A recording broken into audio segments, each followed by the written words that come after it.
So এখানের মধ্যে দেখা যাচ্ছে এসকেবি কিন্তু তাদেরকে কিন্তু ছাড়ার পাচ্ছে না। এসকেবি কিন্তু অন ফায়ার, তারা ব্যাক টু ব্যাক একটা টিমকে দোষিয়ে ফেলার চেষ্টাটা করে যাচ্ছেন ব্যাক টু ব্যাক।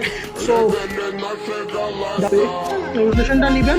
তো দেখা যাক কিন্তু এসকেবি অলরেডি 4টা কিল পয়েন্টের সাথে এখানের মধ্যে এবং দেখার বিষয় এসকেবি কিন্তু ভালো একটা কিন্তু গেম প্লে প্রোভাইড করে যাচ্ছে এখানের মধ্যে। এবং WRS এর সাথে একটা ফাইট একটা হবে নাকি ওপ্পা তিনি কিন্তু স্পটটা করবেন এই WRS K back to back কিন্তু এখানের মধ্যে সবগুলো প্রোভাইড করবেন নাকি দেখার বিষয়, গাড়িটা দেখার বিষয়।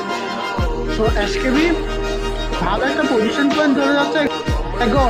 তাকে জ্যাগরকে অলরেডি এখানের মধ্যে তারা রিকভারিটা করে ফেলেছে, রিকলটা করে ফেলেছে এবং HDL ভার্সেস একটা ফাইট দেখতে পাচ্ছি। এসকেবি ভার্সেস HDL কতটুকু পর্যন্ত সার্ভাইভ করতে পারবে। এসকেবি থেকে একটা এখানের মধ্যে হাইট অ্যাডভান্টেজ রয়েছেন এবং শর্টে যাবেন এখানের মধ্যে, সবাই শর্টে যাচ্ছেন। এখানে দেখার বিষয় টেরক্স কিন্তু শর্টের মধ্যে ঢুকে যাবেন এখানের মধ্যে। অলরেডি রুদ্র নকটা হবে, নিজেরই রিকভারিটা করে ফেলতে পারবেন।